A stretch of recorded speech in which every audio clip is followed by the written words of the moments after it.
वक्त की बड़ी खबर आपको बता दें, अब तक एनसीबी के सामने पेश नहीं हुई है अनन्या पांडे। अनन्या पांडे को 2 बजे एनसीबी के सामने पेश होना था, लेकिन अब तक अनन्या पांडे पेश नहीं हुई है एनसीबी के सामने। एनसीबी ने बुलाया था उन्हें पूछताछ के लिए। उधर आपको बता दें कि मन्नत से कागजी कार्रवाई के बाद एनसीबी की टीम लौट गई है। लौटते वक्त आज तक से एनसीबी के अधिकारी ने कहा कि कागजी कार्रवाई के लिए वो मन्नत आए थे। साथ ही यह भी कहा कि किसी को पूछताछ के लिए बुलाने का मतलब ये नहीं कि वो दोषी है। तो 2 बड़ी खबरें आपको हम बता दें। पहली खबर ये कि आज अनन्या पांडे को 2 बजे बुलाया था एनसीबी की टीम ने, जहां अभी तक वो नहीं पहुंची है, अपने घर से वो नहीं निकली है। दूसरी बात आपको हम बता दें कि अनन्या पांडे के घर से एनसीबी की टीम पहुंची थी मन्नत, यानी कि शाहरुख के बंगले पहुंची थी। वहां पर पूछताछ हुई है, लेकिन जब एनसीबी बाहर निकली और उनसे हमारे संवाददाता ने बात किया तो एनसीबी के अधिकारी ने साफ तौर पर कहा कि वो सिर्फ कुछ फॉर्मेलिटीज थे, वो पूरी करने के लिए यहां पर पहुंचे थे। एनसीबी दफ्तर से दिव्येश और अनन्या पांडे के घर से उमेश हमारे संवाददाता हमारे साथ जुड़ चुके हैं। सबसे पहले उमेश, आपके पास आते हुए 2 बजे का ही वक्त दिया था और आप देखिए 2:31 हो चुके हैं।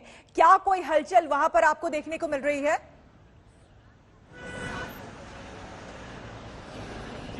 आपने 2 बजे का वक्त था, लेकिन अब तक कोई हलचल नहीं है।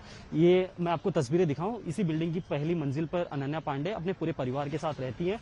लेकिन आप नीचे के अपार्टमेंट में भी आपको बता दूं, किसी भी तरह की कोई हलचल नहीं, कोई माहौल यहाँ पर क्रिएट नहीं हुआ है। कोई ऐसी सिचुएशन नहीं सामने आई है कि अब अनन्या बाहर निकलने वाली हैं। तो यहाँ पूरी तरह शांति है, पूरा शांत माहौल है।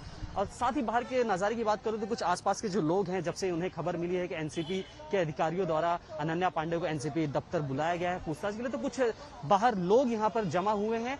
लेकिन जहां तक अनन्या की बात की जाए तो घर के अंदर अभी अनन्या के पिता और उनके परिवार वाले यहां पर मौजूद हैं।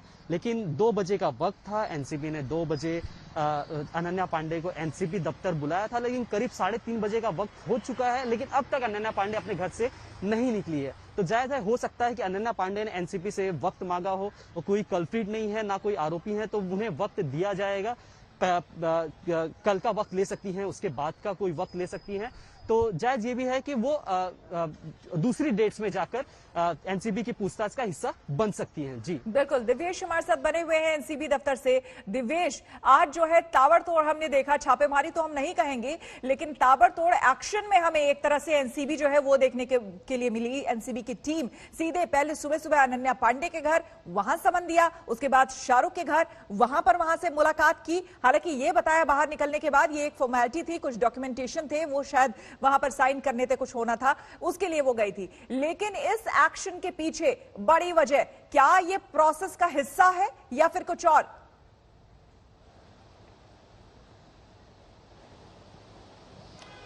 श्वेता, एक बहुत ही इंपॉर्टेंट सवाल आपने पूछा है और आपको बता दें कि मंगलवार को आज सुबह ही ये तय हुआ बॉम्बे हाईकोर्ट में, जब बेल एप्लीकेशन आर्यन खान की मेंशन हुई बॉम्बे हाईकोर्ट में, ये तय हुआ कि अगली सुनवाई इस केस पर, इस बेल एप्लीकेशन पर मंगलवार को की जाएगी। और उसके ही बाद हमने तुरंत देखा कि एनसीबी की टीम रवाना होती है। एनसीबी के दफ्तर से एक टीम पहुंचती है अनन्या पांडे के घर पर, उन्हें समन दिया जाता है, जबकि दूसरी टीम शाहरुख खान के घर मन्नत पर पहुंचती है बांद्रा में, और वहां पर वो कुछ डॉक्यूमेंट्स की मांग करते हैं। आपको बता दें कि ये सारी कड़ियां जुड़ी हुई हैं यहाँ पर। ये सारा कुछ बेल एप्लीकेशन जो आर्यन खान ने फाइल की है बॉम्बे हाईकोर्ट में, उससे जुड़ा हुआ मामला लग रहा है। और ये लग रहा है कि अब एनसीबी ये कोशिश कर रही है कि कुछ नया एविडेंस हासिल किया जाए, कुछ नया एविडेंस कोर्ट के सामने रखा जाए। जिस दिन हियरिंग होगी इस बेल एप्लीकेशन पर, मंगलवार को हियरिंग होनी है, और उस दिन एनसीबी को अपना जवाब भी दायर करना है।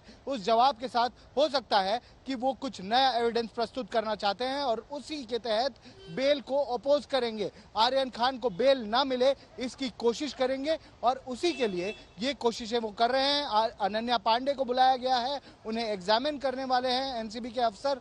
एक क्वेश्चनर भी बनाया गया है। हमने एनसीबी के वरिष्ठ अधिकारियों से बात की, उन्होंने हमें ये बताया कि एक क्वेश्चनर बनाया जा रहा है अनन्या पांडे से पूछताछ के लिए, और उन्हें एग्जामिन किया जाएगा। जो चैट्स बरामद हुए थे आर्यन खान के फोन से, जिसमें कुछ ड्रग्स के बारे में संदिग्ध बातचीत हुई थी, अनन्या पांडे का नाम सामने आया और अनन्या पांडे को अब समन दिया गया है, उनसे पूछताछ की जाएगी।